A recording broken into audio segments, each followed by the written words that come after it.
Subscribe to our channel by clicking the subscribe button. Click the bell button and enjoy the latest uploads from our channel.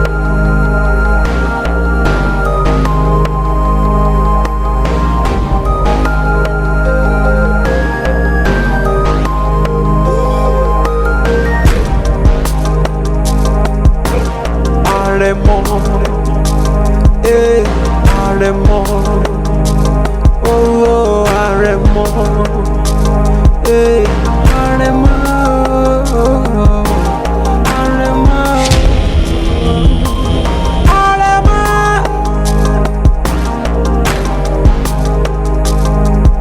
Ibi a ní kí gbégbé má gbé, ibẹ̀ ní gbé.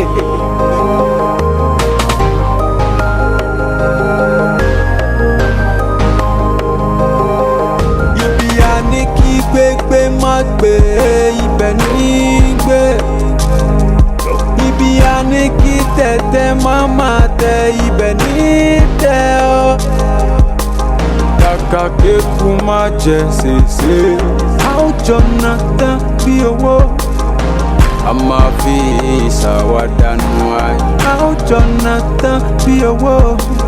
Jomiloju ló kàtà, Jomiloju ló gbé jáde, Jomiloju ló tún darí ẹ̀ẹ́dẹ́. Jomiloju, Jomiloju, Jomiloju, Jomi, Jomiloju, Jomiloju, Jomiloju, Jomi. Ọ̀rọ̀ ìtàn, ó máa dọ̀rọ̀ ìtàn, ọ̀rọ̀ ìtàn. Mílíọ̀nù bílíọ̀nù, bẹ́sùrọ̀ wá. Kaka, yeah, what's up? Say I no day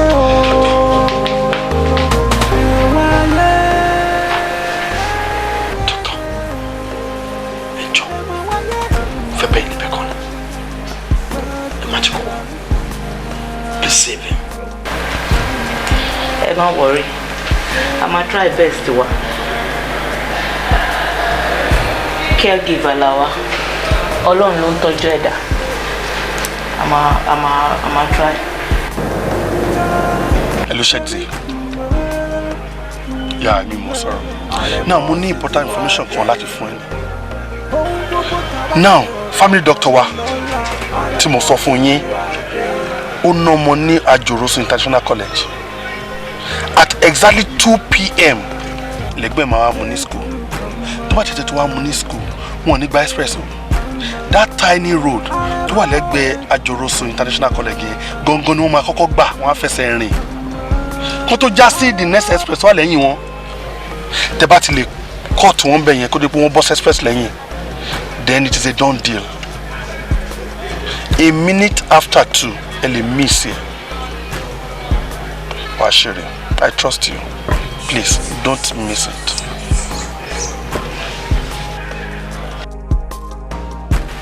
Hello, doctor. Yeah, hello. Shexi lórúkọ. Ẹ kú tọ́jú ẹni tó gbé wá sọ́dọ̀ yín. Ẹ ṣé gan ni. Caregiver lásán láwa jẹ́. Ọlọ́run bá ló ń tọ́jú aláìsàn. Now, listen and listen good. Ẹni tó gbé wá sí hospital yẹn. Mo fẹ́ jẹ́ kẹ́ pa with wọn now. Yes. Deadbeat báwo? Kí n pa aláìsàn tó wà ní care mi. That's not done. No, mi ò lè ṣe.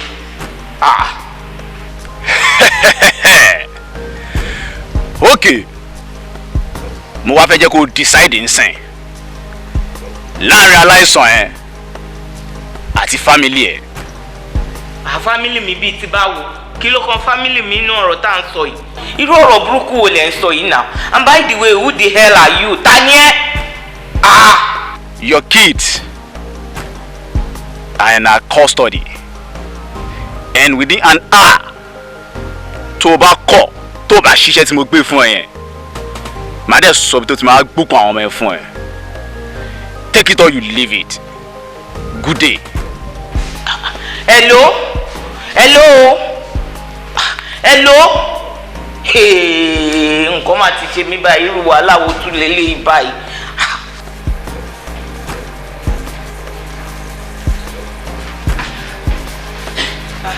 Nurse Blessing lọ sí ward 4 kó lọ take care patient tó ń ṣe ìpè síbẹ̀.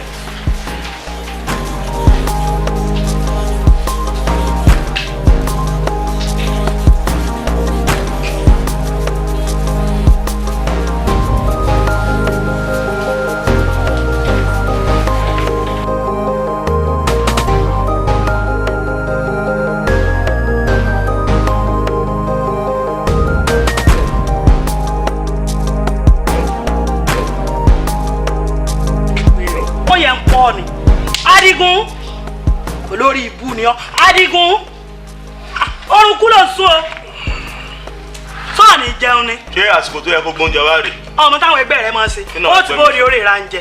kí ló gbé wá o. ìrẹsì ní mẹ́mbẹ́ máa kì í àmọ́lé olóúnjẹ ẹ̀yà. omi ń kọ́ o. ọmọ táwọn ẹgbẹ́ rẹ máa ń sọ ọ bọ ẹnu ẹ̀rọ lọ mú mi ọ̀wọ́rọ̀ òun gbọ́ fún wọ́ta. oríṣiríṣi rí. bó o lórí wèrè ó dàbí ọ̀bọ ọdẹ mi rí bá kan ọtí ẹ̀ mọ́sẹ́ dákú jẹun o kó rè bomi fúnra rẹ. ọ̀gá mo bọ̀jà rẹ. ọ̀gá mo bọ̀jà rẹ ta lọ́wọ́ ó ra nù ó sí oró.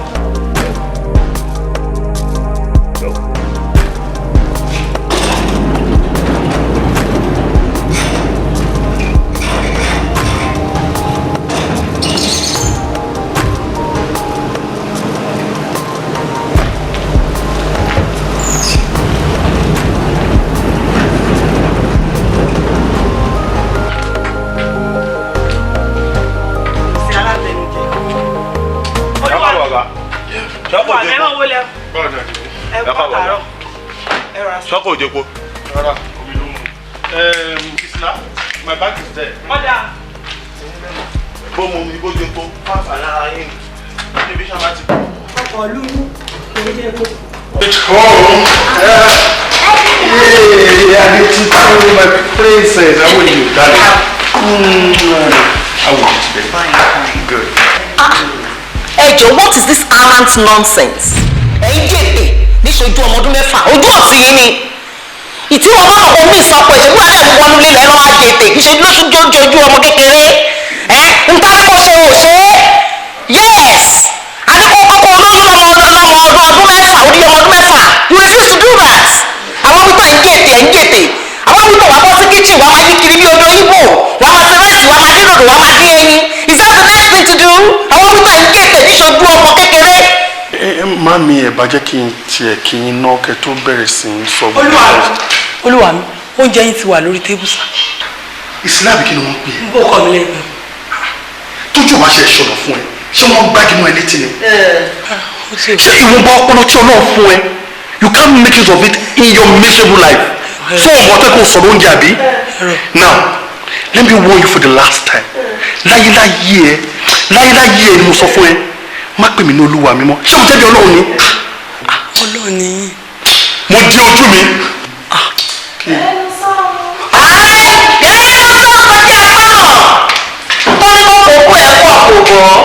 Mo jẹ́ kí mi sọ fún ẹ ọ̀rọ̀ tèmi ò pọ̀ tó bá wọ̀ pé ò lè bí ọmọ lé ọmọ tó wà lẹ́yìn wàá pọ̀ sókè rajà ni nítorí pé ọmọ mi mo bí ní àròlé mo bí ní ọkùnrin ló ṣe rí tó ṣe fẹ́ òótọ́ ni mo sọ fún ẹ ṣe wá rí wọ tó bá wọ̀ pé ọkọ̀ tó wà nísàlẹ̀ díẹ̀ kò ṣiṣẹ́ mọ́ fine wàá ṣàlàyé fún mi màá mọ bí tí máa dojú àdúrà kọ kì í ṣe pé kẹ́míkì máa ṣe rọ́dọ̀rọ̀dọ́ nulẹ̀ òótọ́ ni mo sọ fún ẹ ìwọ tètè mọ́ ọkọ̀ tó máa ṣe sí ìwọ àtàwọn ọ̀rẹ́ ẹ kẹ́ ẹ dàpọ̀ kẹ́ ẹ pọ̀ jù bẹ́ẹ̀ lọ láàárín ìsìn tó sí oṣù mẹ́ta tó o bá lè ní oyún fún ọmọ mi màá fẹ́ yàgò fún kò dẹ̀ sí nǹkan tí wọ́n àbí àpapọ̀ àwọn ọ̀rẹ́ ẹ tẹ̀lé ṣe sí you can't do me anything màá fẹ́ yàgò fún fact gbogbo yẹn am I clear?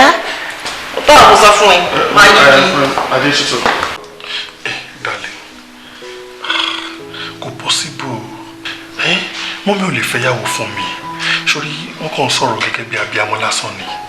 ẹ kí wàá ló dé tó jẹ́ pé every time mọ́mí máa rí sí mi ni kí ló dé tó kìí fẹ́ rí mímí látọ̀ rárá kí ni mo ṣe fún wọn every time ló máa ń remind mi pa ọ̀rọ̀ ọmọ ṣé mi lọ lọ́hùn tó ń ṣọmọ ni ṣé mi ni máa fúnra mi lóyún ní pàápàá.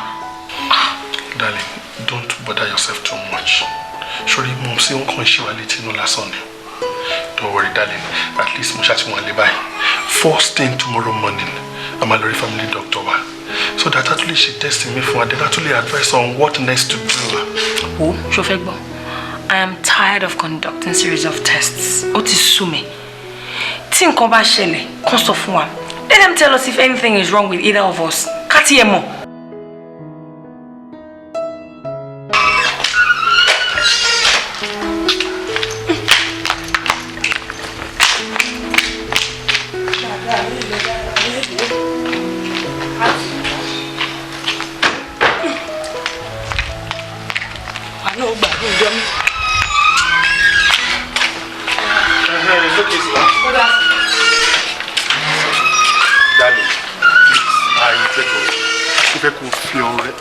Ni doctor sọ mo fẹ́ kó fi ara ẹ lọ́kàn balẹ̀ so that Ọlọ́run lè gbàdúrà kíákíá.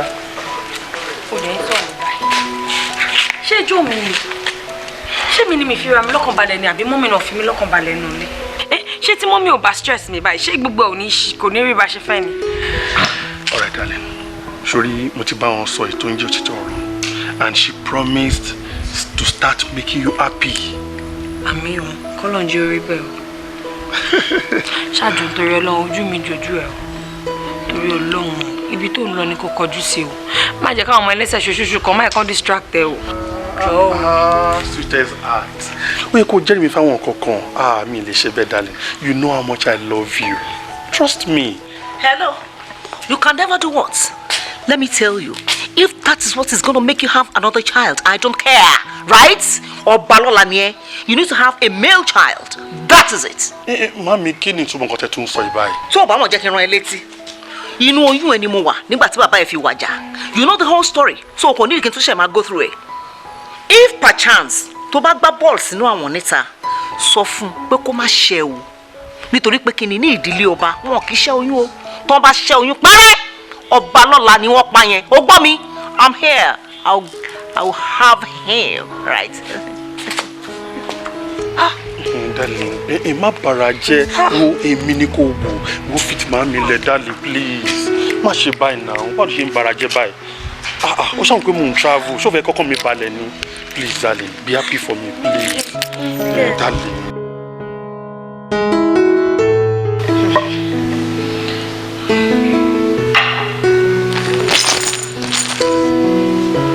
Má sọ fún mi pé òótọ́ ni gbogbo nǹkan tó ń sọ fún mi.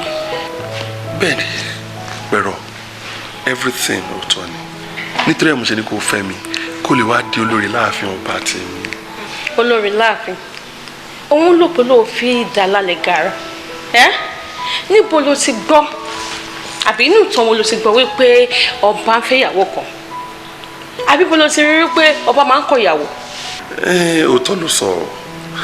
Bọ̀ jẹ́ kí n jẹ́ kó yé pé àṣà ìgbà yẹn nìyẹn ayé àtijọ́ nìyẹn o tó bá gbà láti ṣe tèmi tó rẹ́dì láti jẹ́ olórí láàfin mi Prince Sijuade honestly mi ní fẹ́yàwó kankan lé mọ́. A sọ pé wí bẹ́ẹ̀ o but mo ti fẹ́ bí ẹ̀ kankan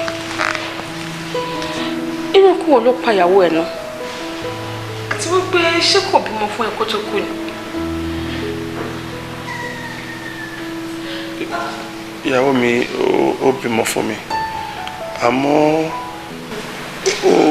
ó bí ọmọ yẹn tán ó dẹ̀ kú.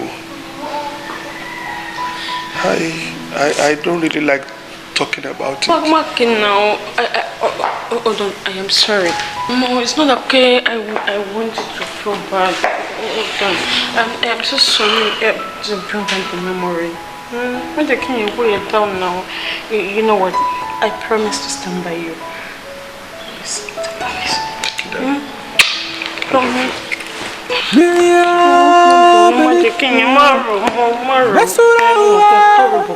Okay.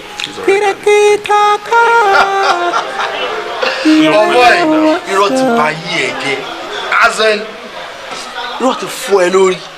Wo jẹ́ kí n sọ tuntun fún ẹ mo tún ti pàdé ọmọge mi o ṣé kò fa ìpa gbàgbé. Ọmọ ẹ̀rẹ̀ ṣé ó mọ̀ pò ti máa rẹ̀. Báwo mari kẹ ọmọ bá ṣe ń play game yìí náà mari bìtì báwo èmi ò sọ fún pa mari o mi ò sọ fún ọ. Bàbá ò lè ṣe wọn fi àwọn ọmọ ọlọ́mọ tó tí ò yẹ kó gbọ́kàn wọn sókè wà á jẹ́ kó mọ̀ pé fẹ́fẹ́ wọn sílé ni o tó dẹ̀ mọ̀ pé o nílò fún kankan kódà. Hit and run fẹ́ fi ṣe mẹ́ni hit and run wọ́n ń sọ̀rọ̀ báyìí hit and run ni mo fẹ́ fi filling gap lásán ni. ṣé àwọn ọmọ ìjẹ́ káwọn náà wà láyé ara wọn láyé àtàlàáfíà rọ ọmọ tó ṣẹ̀ mí sìn tí ọmọ yẹn sáré pé àwọn tí ní boyfriend kan kí ni ká máa gbọ́kànlé ẹ má tiẹ̀ má bá yẹ wọn jẹ́ level tí ò ní ṣe rí bí ẹ̀mọ́ fáwọn tó fẹ́ wọn sí ní kankan. kí ni o dẹ̀ ń sọ̀rọ̀ bíi pé kì í ṣe pé a jọ ń play game yìí wọ́n wáyé ń ta game yìí náà Desmond dájú náà. ṣojú ọkà mi kàn fẹ́lẹ́.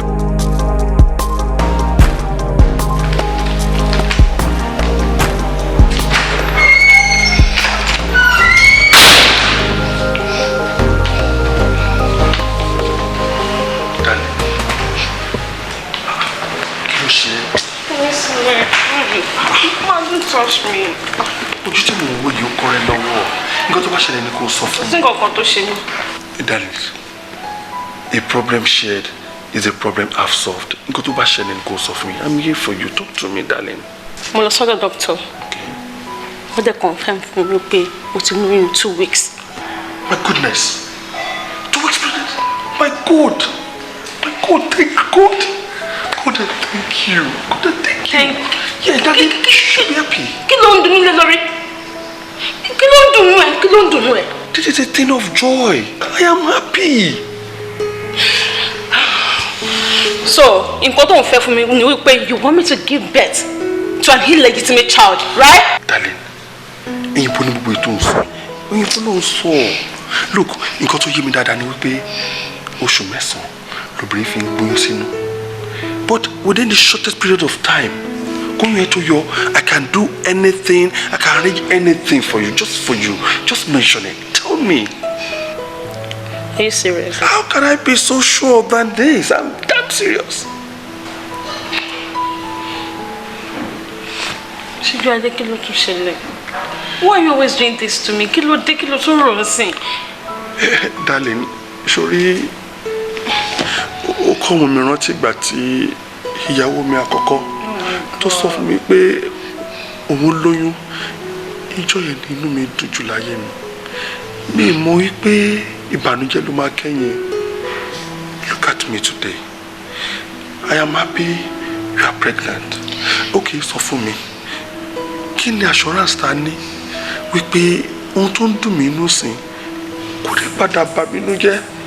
That is my fear. Lọ́kùn má sọ̀rọ̀ ìsáyé mi, Ọlọ́run ní jẹ́. Ó ní fojú sunkún mi, èmi ò ní bẹ̀ nínú jẹ́. Jọ, kò sí nǹkan kan tó máa ṣẹlẹ̀ sí mi pẹ̀lú ẹ̀. Ṣó ti gbọ́? Okay. Pé òun yẹn ti sẹ́gbẹ̀ẹ́ kan. Kí ló fẹ́ jẹ? Darling, anything will be fine. I'm going to prepare your fresh rice. I'll be back. Thank you, Dad. Thank you.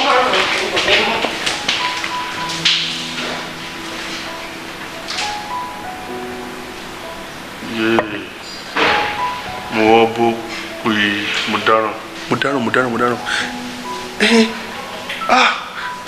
Mo lè ti parọ́ fún pẹ̀rọ pé Fèyìfolúwa ti kú. Mo dáràn. Sijuade! Kí ló tún dé tó ń pariwo? Kí ló ṣẹlẹ̀? What's the problem? Mo rántí past ni. Mo yóò fẹ́ gbọ́rọ̀ sí mi lẹ́nu náà. Okay, I want to assure you of something. Ṣùgbọ́n I am here for you and I'm here to stay forever. Okay? Yes, I believe you. Thank you, darling. I believe you. Aremo now. Kí ló wá fẹ́ ṣe sọ̀rọ̀ Desmond báyìí? Tí n bá sọ wípé ó yé mi, irọ́ ńlá ni mo pa. Mo ti introduce Desmond sí mọ́mì. Àti wípé bí Desmond ṣe wà yẹn, ó nífẹ̀ẹ́ mi dénúdénú. Ǹjọ́ tí n bá sọ wípé mi mọ́ bó ṣe fẹ́ rí lára ẹ̀. Okay, ọmọ kan. Èmi believe pé tó bá fi lè sọ fún mọ́m sí ipe Sijuade ló lóyún kò sí nǹkan tó máa ṣe sí. Ìwọ náà ló ṣàmọ́ ẹ tó fún ẹ lóyún ìwọ lóbìnrin náà. Bọ̀ dúró ìwọ gan ó kù díẹ̀ káàtó. Nígbà tó ti mọ̀ pé o love kí n bẹ̀yẹn kí ló wá dé tó wá ń gbà kí Ṣíjú náà kó máa bẹ́ẹ̀ ṣe kinní. Ẹ ṣe pé ọmọ kékeré ni ẹ. But safe period la máa ń ṣe now. Oh. Safe period. Yeah. Safe period lọ́dọ̀ ènìyàn, active period lọ́dọ̀ Ọlọ́run. Wo, a jẹ́ pé Bólúwa ti fẹ́ kórí nìyẹn o. Èmi dẹ̀ ti di ọ̀rẹ́ olórí láàfin. Kò ń pẹ́ rárá. Bólúwa ti fẹ́ kórí. Bẹ́ẹ̀ ni o ọmọ mi. Ohun tí mo mọ̀ ni wípé ewé kan ò lè jábọ́ lára igi kí Ọlọ́run ọba kó má mọ̀ sí. Nígbà tó ti wá sọ fún ẹni tó lóyún, sínú ẹ̀ sì ti dùn sí, kò sí wàhálà mọ́. Mo tún gbọ́ yín mọ́ mi, ẹ ṣeun gan, mo tún gbọ́ yín mọ́. Ṣòrí, nǹkan ẹni ò kí ń di méjì, kí inú bí ni. Nǹkan kan ni mo wá fẹ́ kó ṣe fún mi. Kí ni ẹ mọ́ mi? Mo fẹ́ kó lọ sí ọ̀dọ̀ ọmọ ẹ̀gbọ́n mi, kó lọ ṣàlàyé fún wípé o fẹ́ ṣègbéyàwó. Mo dẹ̀ fẹ́ kó jẹ́ ìwọ gangan ló máa sọ fún o fẹ́ ṣe wedding. Ẹ sọ yìí máa ṣe bẹ́ẹ̀ mọ́. Tó bá ti ṣe báyìí, inú mi máa dùn. Lọ kí wọn, ṣètò lọ máa lọ sọ fún ọ̀pá rẹ̀. Mo fẹ́ kó ṣe bẹ́ẹ̀.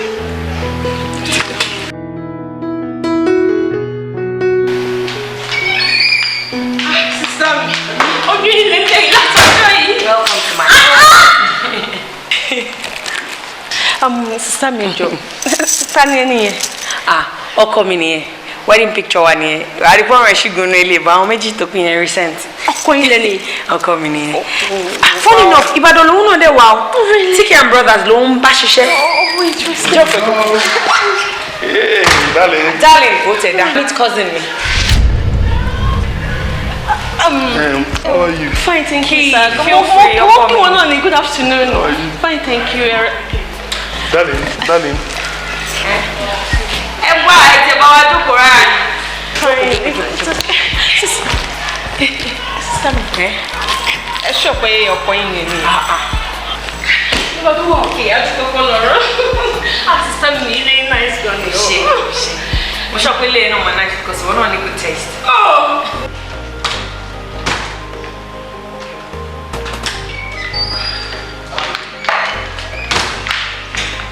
Àlejò ti lọ ni.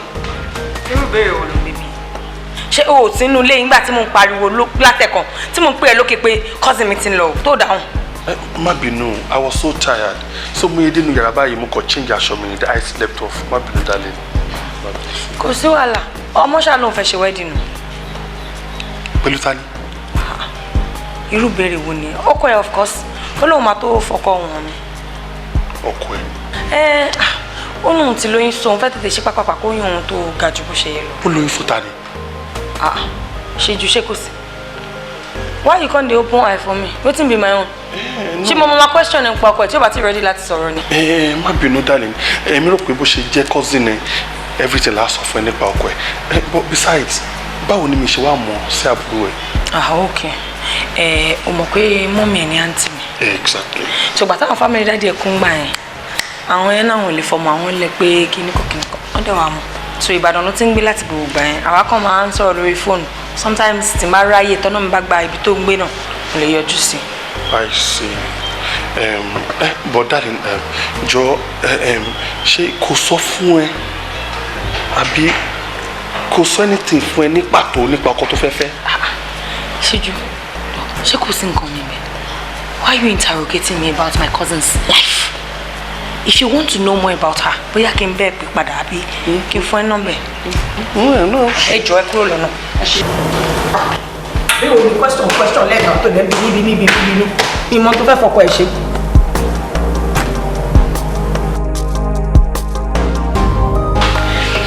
Wàhálà tí wàá dé báyìí o. Kí wàá lè fẹ́ ká ṣe ń sìn? Mo ní rí mi o. Okay, babes. Ọmọ nǹkan. Èmi fi òpè bóyá ká lọ yọ oyún yẹn ká bọ̀ tẹ̀. No, that's the only option we have right now.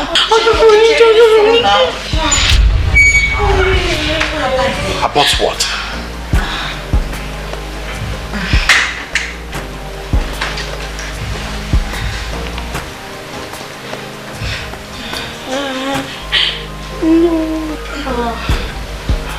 Talk to me.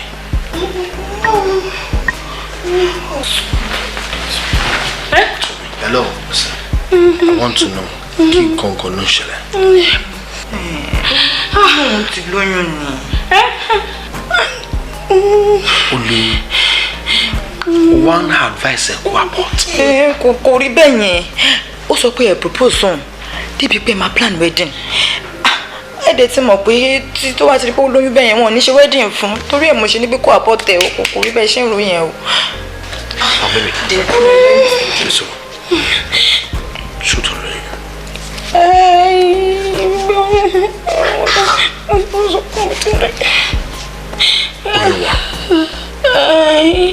Baby. The good news. Problem was solved. I love you, baby. Listen.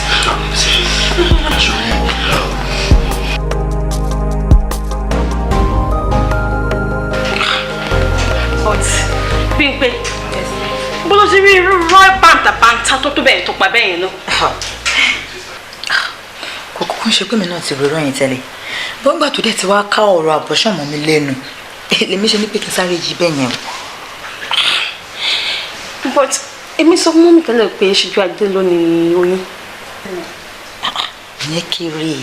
Ṣé bí obìnrin ló máa ń mọ ẹni tó bá fún lóyún?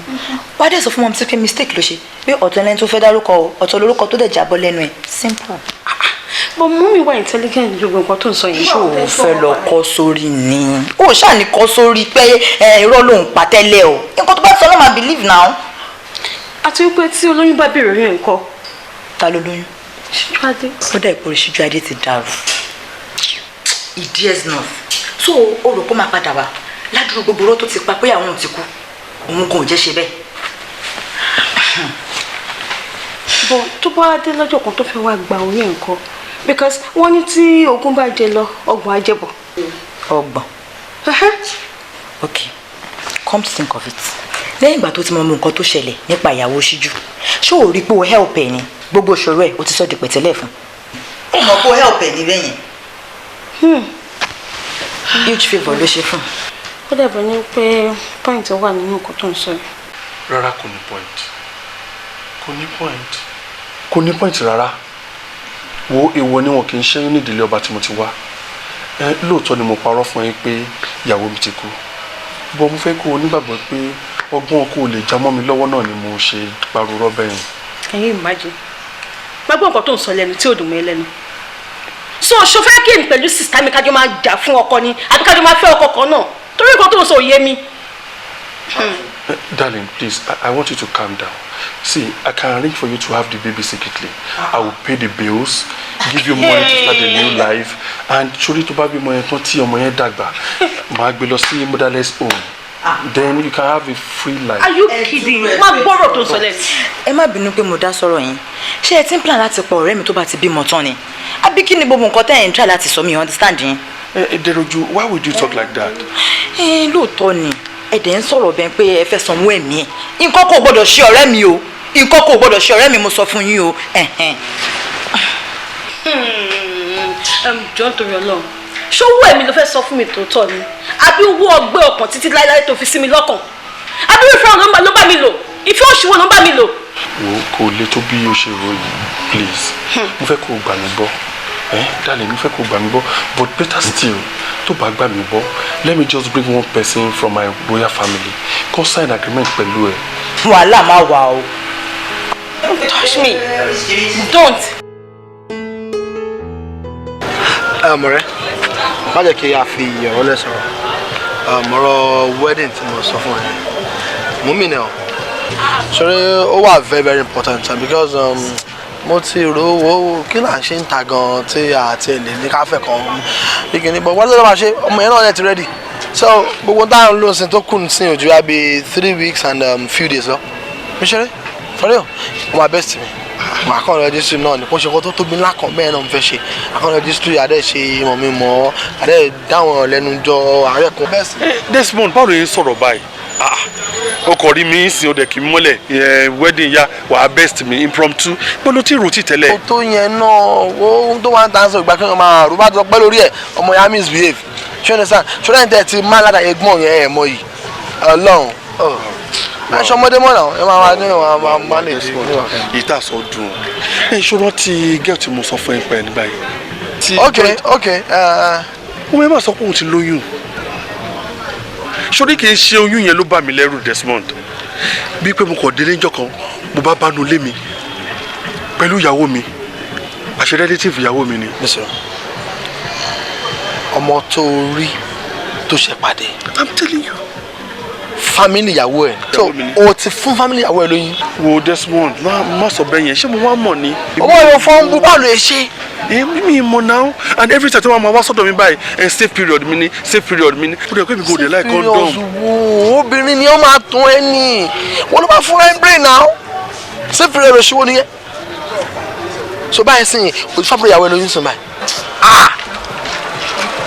so ìyàwó ẹ ti mọ̀ sí báyìí. irọ́ Ọlọ́run jẹ́ kó mọ̀ o torí ọwọ́ tí mo bá báyìí àméjì kàsára ni akásárá ni o ìyàwó mi she doesn't know anything about it akásárá ni. àwọn fọ́ǹbù gan. sí Desmond jẹ́ kí bẹ̀lẹ́bẹ̀ kan jọ jẹ́ ká wá ààyè bó ṣọjọ́ kan tẹ̀lé mi lọ ṣọlọ́mọ ìmú ti promise ẹ pé màá mẹ́nìkan wá láti royal family tó máa sign agreement pẹ̀lú ẹ and I want you to be the person wọ́n bá mi sign agreement pẹ̀lú ẹ ó tún jọ. àwọn fọ́ǹbù ọ̀bọ anyways àmọ́ ọba máa ṣe ìyàwó ìṣàṣẹ mọ. Ọlọ́run ti jẹ́ kó mọ̀. ẹ ti yọ ìyá. já lọ kó gbé mi déwájú. darling mo fẹ́ bi ẹ́ pé ṣé o gbàgbé wedding pẹ̀rọ ẹ mo fẹ́ sọ fún ẹ pé kí ló feel pé ká fún as a wedding gift ṣe mọ̀ pé à ń lọ all the way to Ìbàdàn. ta ló ń jẹ́ pẹ̀rọ. cousin mi tó wá bí ń join. Oh, okay. Well, ọ̀rẹ́ mi ló ń pè mí kí n answer call. Hello?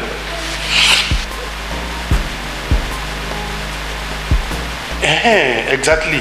Ibẹ̀ náà ni. All right, I'll be expecting you. ọ̀rẹ́ ẹ ti. Darling, ọ̀rẹ́ mi tí mo sọ fún ẹ pé wọ́n wá gbogbo láti Ìbàdàn yẹn. He's very close now. ẹ kò sí wàhálà ó tẹ̀ dá tán ti bá oúnjẹ ńlẹ̀ because mo ti ròyìn mo dẹ̀ ti ṣe fún náà. I trust you. mo ti ṣègbín náà. mo ti yí mátà. Thank you very much. I trust you. Yeah, who is there? Oh, that's boy! Wow! How was the trip? Báwo ni kan? Desmond, meet my lovely wife. Desmond. Oh, madam. So, come. Sit down. Oh, okay. Onje, please do that. Do that. So, free. How about Johnny here was. No. Darling, make it snappy, please. Faithfulwa. Mo rí pé countenance ẹ ó change the moment Desmond step into this house. Mo dẹ̀ observe pé Desmond náà kò wá comfortable mọ́ nígbà tó rí ẹ. Faithfulwa kí ló ṣẹlẹ̀? You just tell me. Ṣé ìwọ pẹ̀lú Desmond ẹ ti mọra rí tì níbi kan tẹ́lẹ̀? Èmi ò mọ rí mi rírí o. Wọ́n ló gbàlejò. Mo dẹ̀ jókòó mi jẹ́jẹ́. Báwo ló ṣe wá jẹ́ pé mi ni mo mọ̀ rí láti ibì kan tẹ́lẹ̀? Oh. Nǹkan tó fẹ́ sọ fún mi ní àbí? Faithfulwa, you don't want to tell me the truth, àbí? Okay, now let me just tell you the bitter truth. That expression that I saw on your face, your face, and that of Desmond, it tells a lot.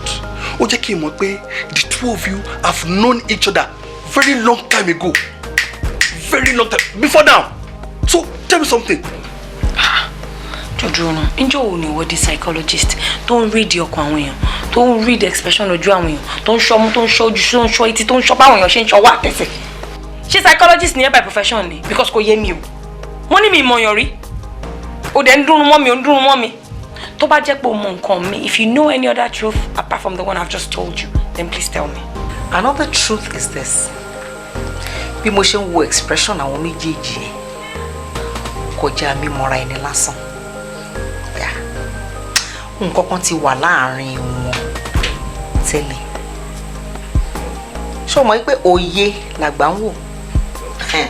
Nǹkan tí àgbàlagbà bá dẹ̀ rí lórí ìjókòó tọmọdé bá gun Cocoa House kò lè rí. So mo fẹ́ kó ṣiṣẹ́ lérí àyẹ̀. Mo ti gbọ́ màmí. Ẹ ṣe gan ma. Será lóde pè mí ní pé dára bẹ́yìn. Wàhálà wà o.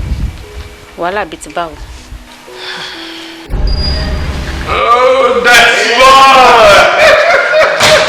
Wow! How was the trip? Báwo nìkan? But kí ló wà láàrin méjèèjì tẹ́lẹ̀? Kí n tó marry ni mo ti mọ̀ Desmond. Kí ni ìtumọ̀ gbogbo àṣàmọ̀ tó ń pa fún mi? So o tún sọ fún mi pé kí n tún lọ yọ oyún eléyà bí? Ó mà láàánú o. Ṣó fẹ́ pa mí ni?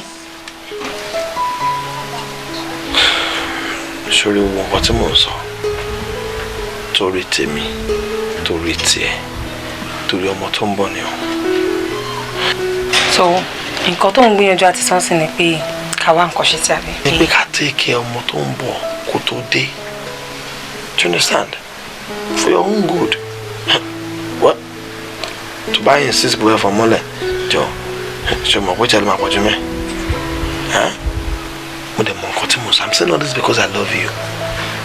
Do you understand? So that we can secure a good future for us. No problem. Our future and that of the unborn child will be bright.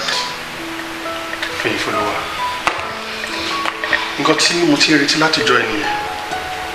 Torí nǹkan tó ṣẹlẹ̀ sí bàbá mi kò wù mí kó ṣẹlẹ̀ sí mi. Kí ló ṣẹlẹ̀ sí Daddy? Ìtàn ilé ọba ló fẹ́ gbọ́ yẹn o. Àmọ́ màá sọ fún ẹ so that Ọbalọ́lá tó wà níkùn ẹ òun náà lè máa gbọ́. Sórí kábíyèsí tó jẹ́ bàbá mi àti olórí tó jẹ́ ìyá mi ó pẹ́ kan tó rọ́mọ bí. Inú oyún mi ni olórí wà tí kábíyèsí tó jẹ́ bàbá mi tó fi wájà. Ìdí nìyẹn tí ẹ̀gbọ́n bàbá mi tó fi jọba. Okay, tó bá jẹ́ pé ẹ̀gbọ́n Daddy ẹ̀ ni wọ́n padà jọba ẹ̀. Definitely táwọn bá wájà ọmọ ló máa jọba. Láíláí èmi ni mo máa padà sí orí àpèrè bàbá tó bí mi lọ́mọ. Ṣe bí oyún tí mo retí òun náà ni mo ti rí yìí. Nísìnyí tí mo dẹ̀ ti wá lóyún kí ló wá kàn báyìí. Ìgbéyàwó ni ó fi yìn. Wo fi Folúwa àwa lọ sọ fún ará àti ẹbí ẹ wípé the only surviving son of late King Adegoroye Prince Sijuade ó ṣetán àti gbé wọ fi Folúwa níyàwó. Máa lọ jíṣẹ́ fún un. That's right, baby girl. Love you, darling. Love you too. See me understand. We are conducive to be saying can't wọlé ká sọ̀rọ̀ nínú. Ẹ wo, mo ní kí n sọ fún ẹ ni I'm getting married. Igbo. It's in doing. O máa ṣe kiri jàre mi like já sọ̀rọ̀ kí nǹkan tó bá mi sọ. Mo serious now. Ṣé bí wọ́n ló ní kí n lọ wá àkọ́ṣe tó yún inú mi? And I just stayed. So mi lè kó fi máa rí. Nísòro. Oyún ní ẹ̀kọ́. Wọ́n ló lóòfẹ́ oyún tí mo ní fún ẹ kí n lọ yọ. Ó yọ oyún lẹ́yìn gbogbo nǹkan tí dọ́tọ̀ sọ fún ẹ. Tó náà wọ̀ ní pé kó má try ẹ. So how is that any of your own concern now? Jọ tí má sọ pé kò ṣe iṣẹ́ mi kò ṣe ni normal ọ̀rọ̀ ọkùnrin nìyẹn náà mo ló máa insist pé ò ṣe náà. Má ṣe yọnu mo ti danger life mi already ó ṣe. Mo ní kí wọ́n sọ fún ẹ ni. So ó dàbọ̀. Ṣètò ìrọ̀rọ̀ tó wà lẹ́yìn kò ṣe náà máa sọ́n tà mí. Ìjàpọ̀ ní ká lọ sọ̀rọ̀. Sí ìbò wà títa àwọn awé fi mí lè wo ó dàbọ̀ jàre.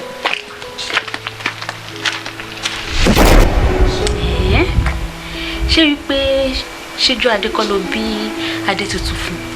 Desmond ló ní tuntun. Àfi bíi pé mi gbọ́rú ẹ̀ rí. Desmond ló bí tuntun fún. But kí ló wá fa ìdádúró láàrin ẹ̀yin méjèèjì? Àbí ṣé ò nífẹ̀ẹ́ ọkọ ẹ̀ mọ́ ni? Ṣé ò nífẹ̀ẹ́ ṣíjú adé mọ́ ni? Ló ṣe bímọ mímọ́ láti gbà yẹn. Sọ́nbọ̀ Desmond yìí kan náà ni reason tí mi ṣe ti bímọ mi. Ọ̀gá yìí ṣe ẹ fẹ́ bà tèmi jẹ́ ni. Ṣé mo ti rí sẹ́ńbì mi ni? Èmi ò sí o. Àwọn olùsọ̀rọ̀ báyìí. Àlẹ́ wá ni. Kọ̀kẹ́ tó dé àṣàṣe. Tán bá wọlé nǹkan kí lẹ́fẹ̀ẹ́ kí n sọ fún wọn. O fẹ́ dolórí láàfin àbí? Ṣé kìí torí lọ́wọ́ mi ṣe fásọ̀ ló pé ni? Èèyàn ọdún kan mọ́ ń dolórí. Ẹ dákun yìí ṣèjàre mọ́. Ọ̀gá sì ṣe bẹ́ẹ̀ tán mi. Ọ̀gá sì ṣe bẹ́ẹ̀ tán mi. Kúdí sọ wá lọ. Kúdí. Give me back to get back. Ọ̀gá, mo ní bá wọn fẹ́ bomi, mo wá bá wọn bomi. Ìgbà tí ìwà ẹ̀rọ mi, mo wá wọ́ mi káàkiri. Kèsè báwo? Ọ̀gá, kèsè kọ́tẹ́rù. Ọ̀gá, kèsè báwo? Ọ̀gá, kèsè báyé.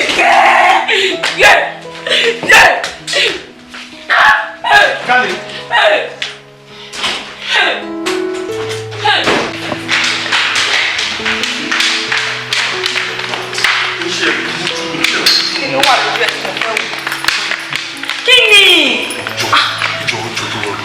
Mo bẹ́ẹ̀ ni ó dà mo promise ẹ pé irú ẹ̀ tún ṣọmọ lọ́wọ́ mi mọ́ tó torí ọlọ́.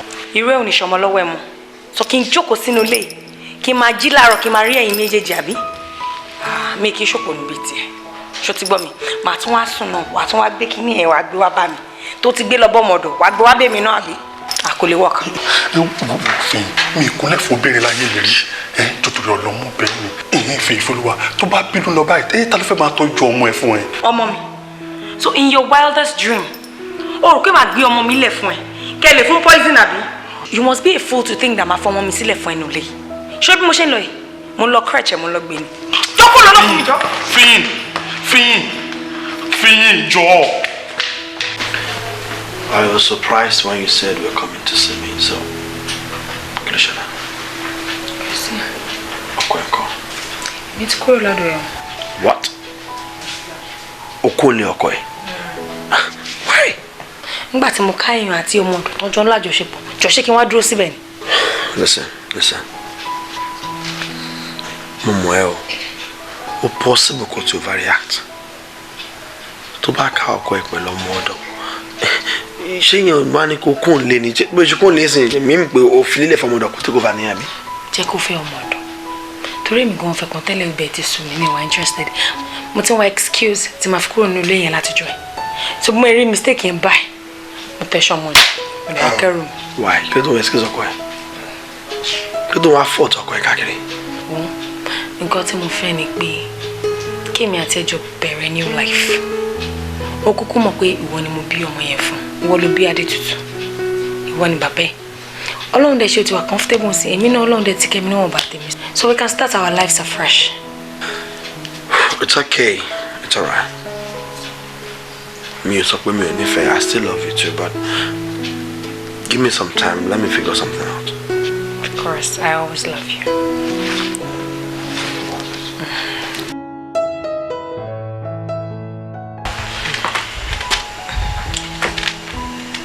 There is nothing to figure out. It's over between us. Papa, má ṣe bẹ́ẹ̀ ọkọ mi. Tí ẹ náà dẹ̀ là ń ṣe o. Bóyá ló mọ̀ yí pé gbogbo àlàyé tí ọkọ ẹ ti ń ṣe látàárọ̀ títorí ti ẹ ni. Ó ṣe máa jẹ́ torí tèmi. Kò yẹ bẹ́ẹ̀ là sí ibi ni. Ṣé o rántí gbogbo ètùtù tá a ṣe fún ẹ nígbà tó máa wọlé? Ìtumọ̀ ètùtù yẹn ni wípé o ò lè fẹ́ ẹlòmíì láéláé. Tó o bá dánwò pẹ́rẹ́ sórí ẹni tó o fẹ́ yẹn ó máa fi kú ṣèfàjẹ́ ní o. Ó máa fi kú ṣèfàjẹ́ ní. Mami mi máa gbọ́ kẹ́ ẹ sọ mi lè rí kẹ́. Mami ẹ sọ fún mi pé ẹ ṣètùtù àwọ́pa fún Fíyìn ìyàwó àwọn ọba nìkan mo rò kó máa ń ṣe fún. Rárá àti ìyàwó àwọn ọba lọ́la náà gbogbo ẹ̀ là ń ṣe gbogbo ẹ̀ ní. Ìjọ kí ni ìyẹn túmọ̀ sí ṣé wàhálà ti wà ní.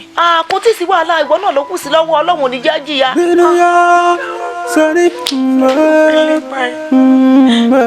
Aremo Sijuade. Kò sí wàhálà kankan. Sọ fún àtẹ́lẹ̀ pé kò padà sọ́dọ̀ ọkọ ẹ̀. Mi ò lè padà síbẹ̀ torí mo ti lóyún fún ẹ. Òbí dàbí kò yẹ àwọn tí mo ń sọ. A máa yọ oyún yẹn níṣẹ́. Ọ̀rọ̀ kúlú wà lẹ́yìn. Pàtó kò ń lé ọkọ ẹ̀. Ò gbóyún kò mẹ́. Now you're pregnant. Jọ tábà wà kẹ́fọ́. Àṣẹ ilé máa tó. Tẹ́lẹ̀ bá rẹ̀ tó lọ tún sí òǹbó eventually first one náà àṣírí ẹ̀ máa tún nìyẹn. You're in a mess. You're in big trouble. A máa ṣe ìlú ẹni o. Bọ́lọ̀ Torí kí n má bàa ṣẹ́yìn náà ni mo ṣe lọ fẹ́ ṣíjú. Tí mo fi bí ọmọ tuntun yìí. Ṣé mo wá ní choice báyìí lẹ́lẹ́kejì? O ò ní o, àfi ká ṣe.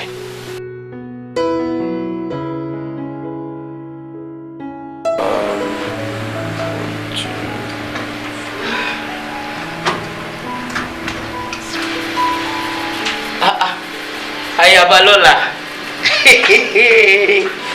Oh, go. Doctor. Ṣé wà pa? Mo wà ṣàlàáfíà. Ọkùnjọ́ mẹ́ta. Desmond. Ṣé ẹni tó ń sọ rèé? Mo sọ pé nígbà tí mo pè yín pé mo fẹ́ wá rí yín, mo fẹ́ ṣe nǹkan kan àbí nǹkan kan bẹ́ẹ̀, ẹ lè ẹ́ bá rò sí pé òun ni màá mú wa. Ní sùúrù náà, kì í ṣe pé wọ́n ti máa rí ni.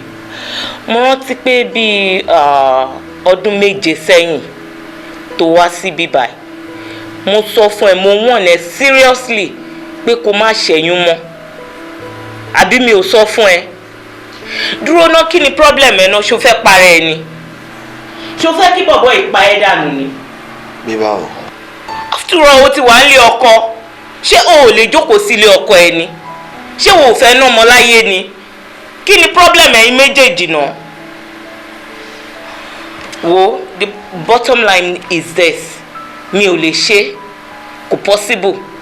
Lọ́dọ̀ tèmi ń bí báyìí o, I can't do it. You can go elsewhere, but lọ́dọ̀ mi kò possible, mi ò lè ṣe. It's okay, it's okay. Tabalẹ̀ lè ṣe, àṣà lè force ní ṣe. Bọ́dọ̀ tó mú láwọn complaints kan tí mo fẹ́ jẹ́ kẹ́ mọ̀ pa. Ṣé mo lè rí níta one-on-one? O fún kíni? Kí ló fẹ́ rí mi fún? Ẹgbẹ́ kan tí ẹ wá, jẹ́ kí n rí yín please. Okay, was possible ṣá? Kò possible. O lè lọ síbòmí. Aremo Sijuade. Ohun gbogbo tá bá ṣe ọ̀rọ̀ tán ní lọ́la. Aremo Sijuade. Mo fẹ́ mọ reason tó ṣe pé doctor yẹn sí kọ̀rọ̀ kò fẹ́ bá sọ̀rọ̀. Mo dẹ̀ fẹ́ also mọ reason tí doctor yẹn ṣe gbà láti ṣàbọ̀ṣọ̀ yẹn because ó ti lóun ò ṣe tẹ́lẹ̀. Ṣé kọ́tàdé lọ sọ́ńtà o kò necessary mọ́ because kò tiẹ̀ ní mínísì mọ́tò wà lẹ́yìn. We thank God that kọ́tà fẹ́ ṣe àti ṣe and that's okay. Kí ló mú lọ sọ́ńtà? Kí ló sọ fún tó fi wà convinced láti ṣe? Kí ni ó ṣẹlẹ̀ gangan? Why did he agree? Okay, if you insist. An history. History? History wo lẹ́ni? It's not professional. It's back on you should know that. Not because I don't love you, it's because the nature of my job will permit it. Please respect that. Mo insist. O ṣe máa ní kí n má worry. My God. Àwọn máa sọ. Okay, what's well? Sometimes ago, and a case.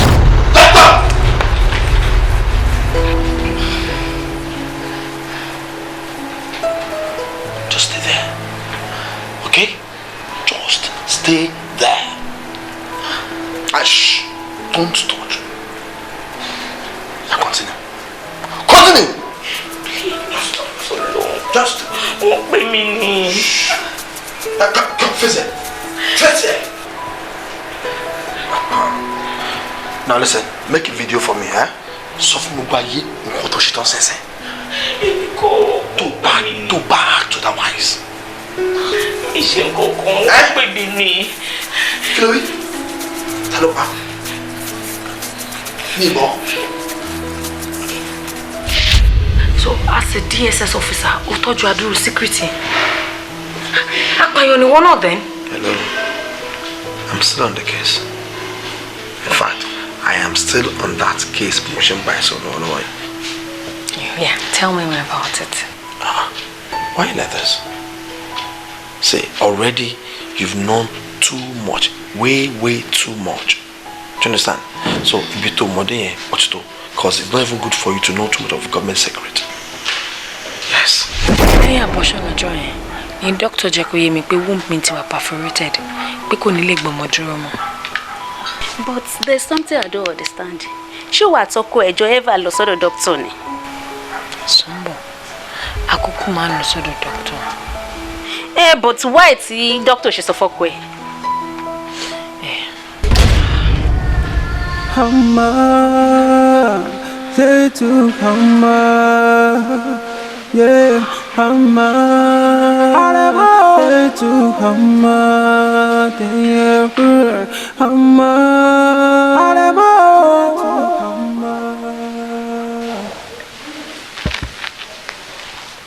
Hello, Desmond. I'm the sort of family Dr. Walola. You know what to do, Abi? Okay. Àṣírí ńlá leléyìí o. Ó máa le gan láti sọ fún Sijuade. Kí ló ní bẹ́ẹ̀? Sọ fún mi.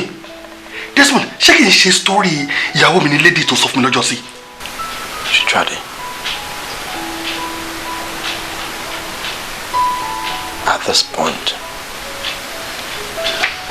mi ò lè fi kàn pamọ́ fún ẹ mọ́.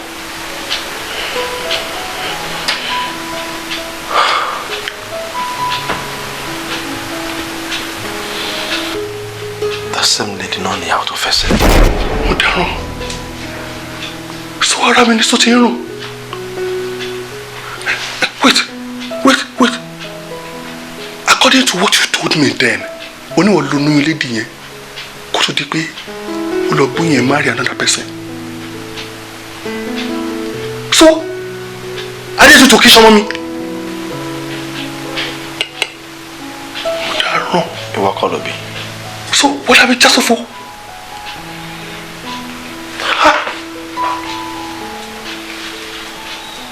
Bẹ̀rọ̀. Ṣé o tún mọ̀ pẹ̀rọ̀ rí ni? Kí ló ń sọ yìí? Ṣé mo mọ̀ pẹ̀rọ̀ rí? Irú ìbéèrè wo nìyẹn? Bẹ̀rọ̀ girlfriend mi tí mo sọ fún ẹ pé a fẹ́ ṣe introduction wa pé in fact I'm planning wedding wa as soon as possible. Ó ní I'm bẹ̀rọ̀ mi meet already. No, wait right there. Ṣé pẹ̀rọ̀ tí mo ní olóyún fún mi rè tí mo ní mi pẹ̀lú ẹ a máa lọ́jọ́ rí? Ó náà rè.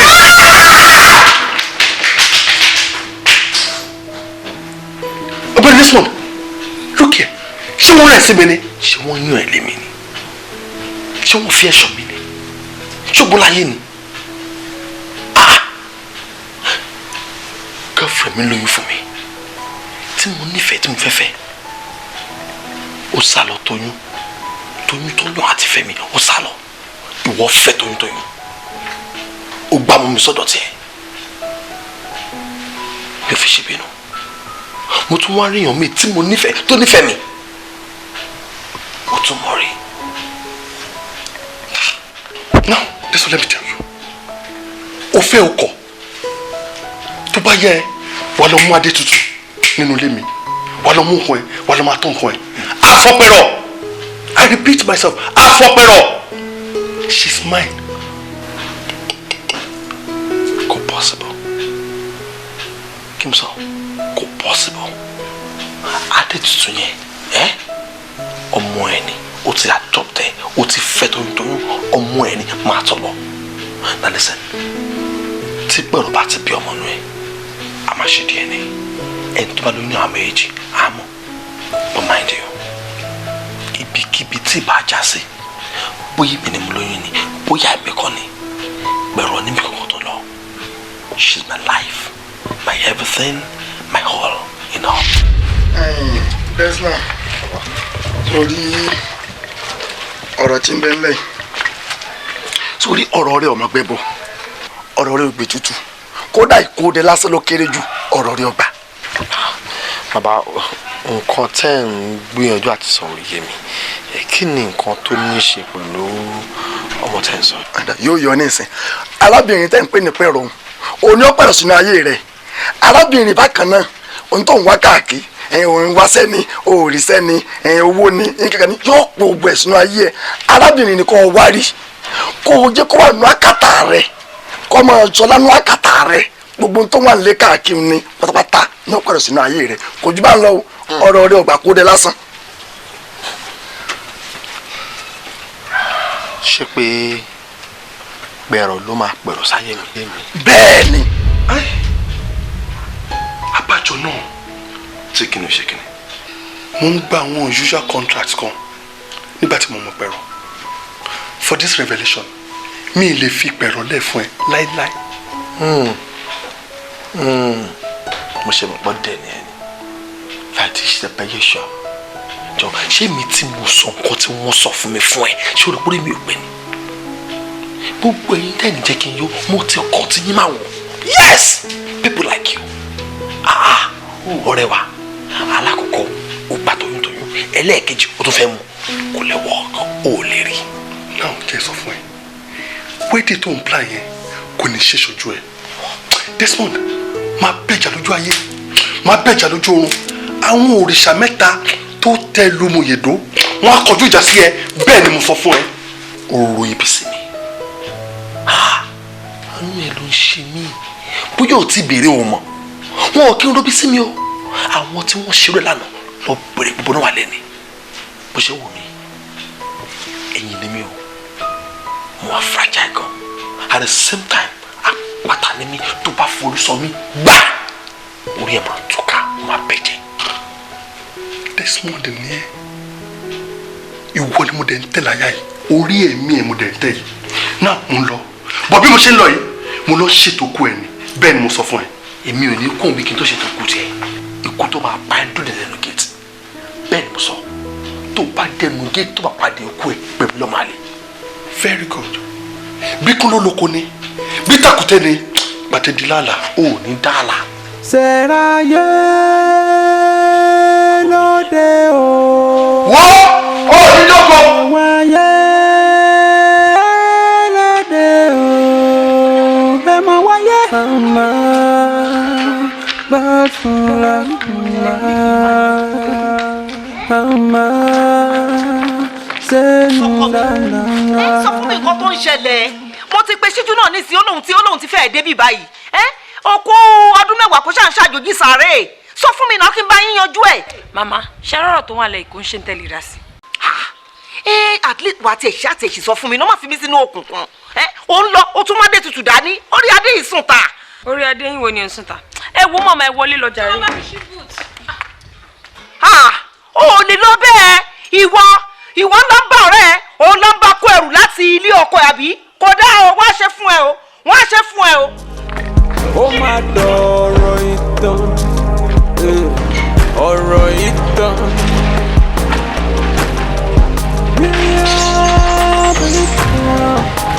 Lẹ́sùrọ̀ wá kírekí kàkà ìyáyá wá sọ. Sẹ́ráyé lóde o.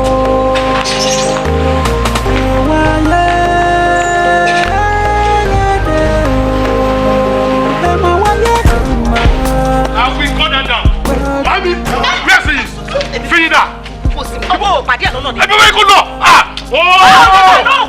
Mami kí ló ṣẹlẹ̀? Wọ́n náà wá ti já sásọ. ẹni kí n gbé yín lọ sọ́dọ̀ rẹ̀ ilé sọ́mọ́ ká tó kúrò lé ẹ tí wàá ní kí n páàkì mo ti páàkì ń sìn ṣé kò sí. Kò sí. Ṣíjú kì í ṣe gbogbo nǹkan lèèyàn máa ń sọ nínú ilé nítorí pé kí ni ògiri létí. Njó tí ẹ mọ ìdí pàtàkì tó fi jẹ́ pé ẹ̀gbọ́n bàbá ẹ̀ òun ni ọba tó wà lórí oyè ń sìn. bẹ́ẹ̀ ni màmí. Tó bá papòdà ta ló rò pé ó máa jọba? Adétọ̀míwá náà ni ìgbà tó yẹ pé ọkùnrin ṣoṣo kan tí ọba bí náà nìyẹn. Good. Tí kò bá bí Adétọ̀míwá ta ló rò pé ó máa jọba? èmi náà ni màmí of course èmi ni. Good. Ṣíjú wò mí dáadáa mo fẹ́ kó o sá gbogbo ipá ẹ̀ everything within your means láti rí i pé tí ọba yẹn bá kú ìwọ ló máa jọba. Màmí tí n bá gbọ́ yín yé dáadáa ọ̀nà kan ṣoṣo tó lè mú mi jọba ní pé tí Adétọ̀míwá bá sí mọ́ màmí ṣé ń gbà lérò pé kí n pa Adétọ̀míwá ni. Did I say that? Ṣé mo sọ bẹ́ẹ̀ ni? Tó bá jẹ́ pójú tí wọ́n wá fi wọ́n nìyẹn I have no answer to that. Màmí ẹ jẹ́ ká ṣe sùúrù. Fẹ́ kẹ́ mọ̀ pé Ọlọ́run ló ń gbé dàdépò àti pé wọ́n ní orí tó bá máa dádé ni àti inú agogo idẹ ló ti wá. Wà ń bí Ṣíjú. Kí ni ìwọ mọ̀ tó ń jẹ́ agogo idẹ? Ṣebí nítorí pé ẹ̀gbọ́n bàbá ẹ̀ ó rí wípé mi ò bí ọmọkùnrin lọ́kàn ẹ̀ ṣe balẹ̀ láti wà lórí oyè. Ní kété tó rí pé mo lóyún báyìí ló ti lọ so ìpàǹpápọ̀ pẹ̀lú àwọn olóyè láti rí pé kí wọ́n pa bàbá ẹ̀. kó n lè jọba. Mami, ṣé nǹkan tẹ̀dẹ̀ ń sọ yìí ṣó dá yín lójú ṣá? Àti wípé ó ṣe wá gé àkókò ìgangan lẹ wá ń sọ ọ̀rọ̀ ìfún. Ohun gbogbo nígbà tí àkókò wà fún. Àkókò tó yẹ kí n sọ ni mo sọ fún ẹ yìí. Mo fẹ́ kó lọ wá ọmọbìnrin kan. Mo fẹ́ kí wọ pàápàá kó o ní ọmọkùnrin. So that nǹkan tó ṣẹlẹ̀ sí bàbá ẹ kò ní ṣẹlẹ̀ sí ẹ. Ṣíjú. Tó bá kọjú sí ẹ kó tá. Tó bá kẹ̀yìn sí ẹ kó tá. Tó bá kú wọ nìkan kó tẹ́rù ara ẹ pa. O gbọ́ mi? Let's go.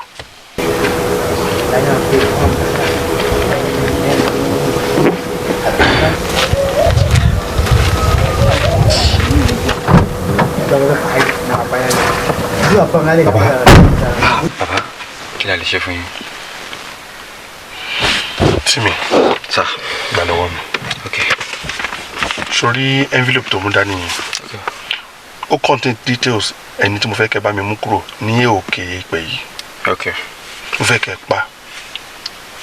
Iṣẹ́ wa ni any problem lórí any problem at all. And ẹ̀yẹ kí n lè. Máa mi ṣe wá rí pé wàhálà wa ti já sásán báyìí. Ó já sásán. Nǹkan tá à ń ṣe máa kú náà. Ọmọ tó máa ṣe báyìí, wàá lọ sí Ìbàdàn, wàá lọ tú gbèrò lójú dáadáa. Wàá sọ fún pé oyún yẹn kò gbọ́dọ̀ ṣẹ́ o. Wàá threaten ẹ ni. Mami tó bá wá insist pé Desmond ò lóyún ńkọ́. That is the more reason tó fi máa threaten ẹ díẹ̀. Wàá sọ fún wípé oyún yẹn sẹ́ kò gbọ́dọ̀ ṣẹ́ o. Wàá threaten to the extent pé ó máa jẹ́wọ́ fún ẹ ni o. Torí oyún yẹn ó lè fi bí ọkùnrin.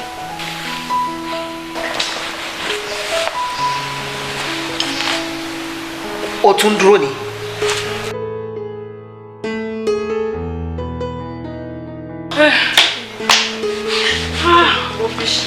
Oh wow.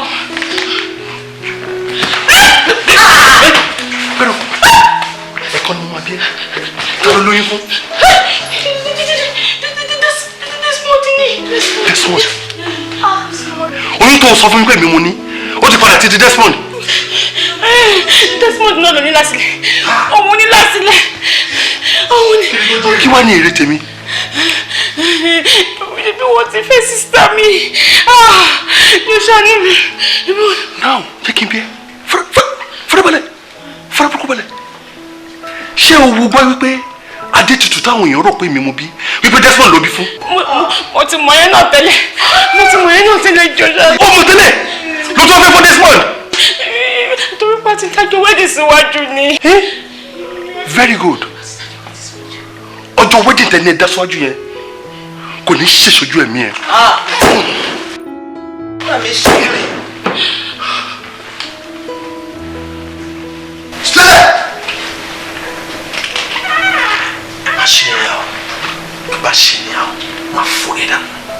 Drop your weapon.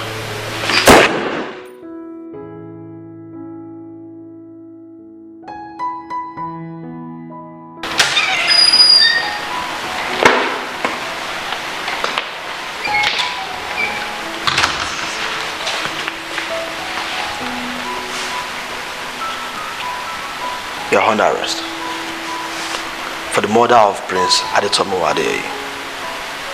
Mr. Man, stand up and respect yourself.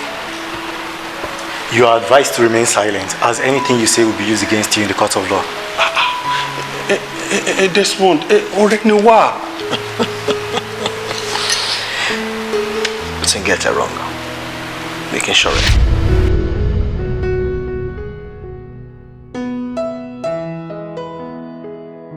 Now, family doctor wa tí mo sọ fún yín ó ná ọmọ ní Ajorosun International College at exactly 2 p.m. lẹ́gbẹ́ máa mú ní school. Kí n pa aláìsàn tó wà ní ike mi.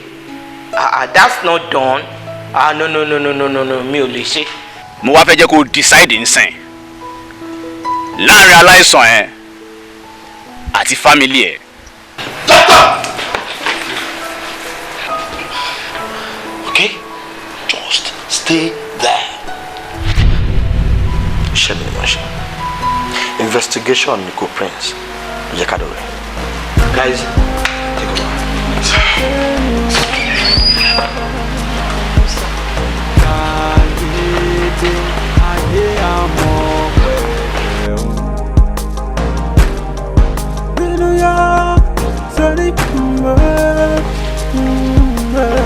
Aremo Sijuade. Good morning, ma. You are under arrest. And you are advised to remain silent. Because whatever you say can be used against you in the court of law.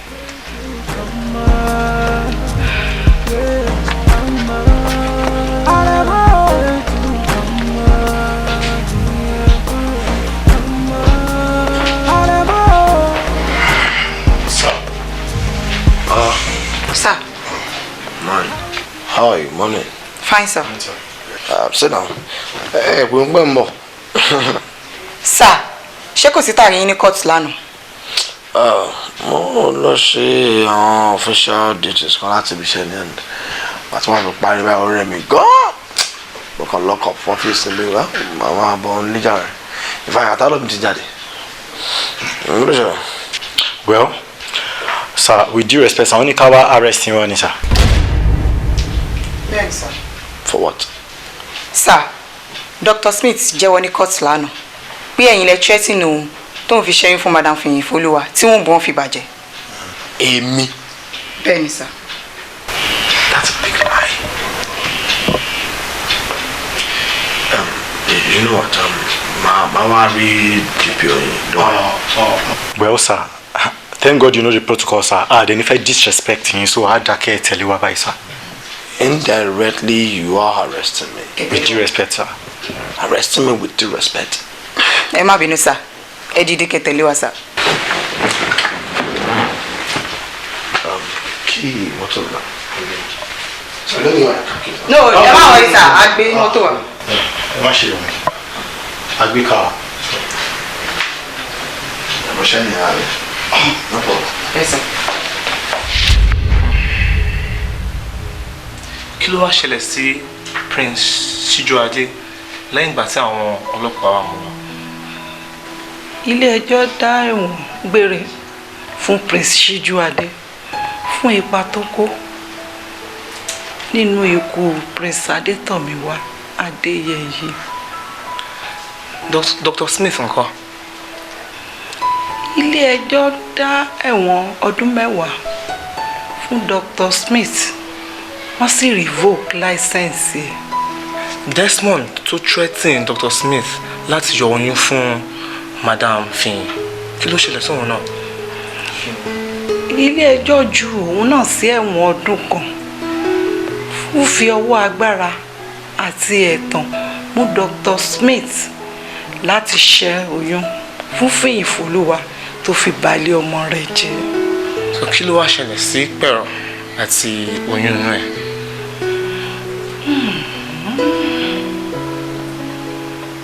Pẹ̀rọ fi oyún rẹ̀ bí ọmọkùnrin. Ó sì gbèrò láti gbé ọmọ náà fún ìyá Sijuade.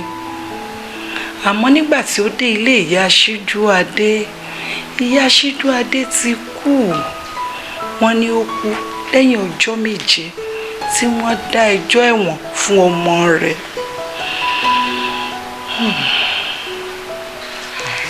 Ó mà ṣe o. Ìyá Sijuade ó fi ọwọ́ ara ẹ̀ bà ayé ara ẹ̀ jẹ́ àti ti ọmọ ẹ̀ náà.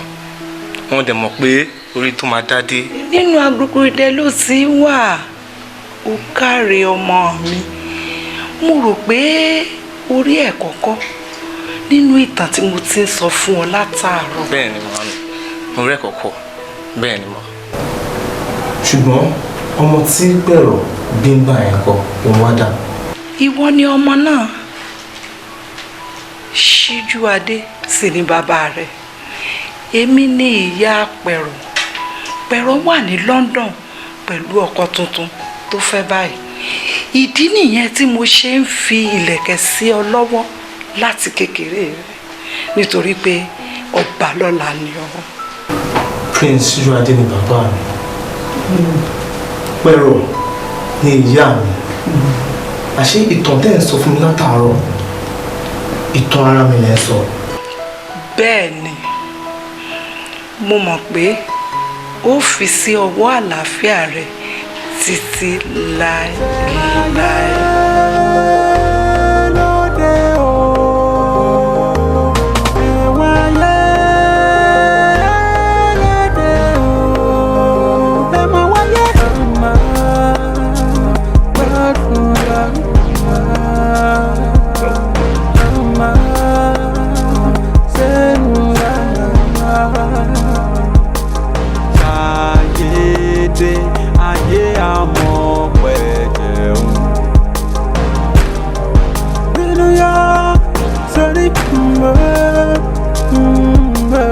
Aremo Sijuade.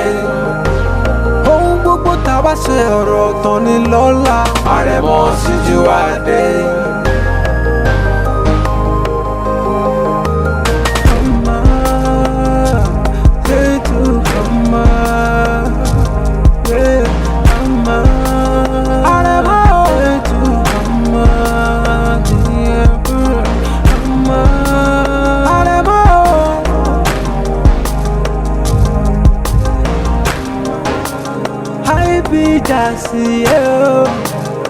Jomiloju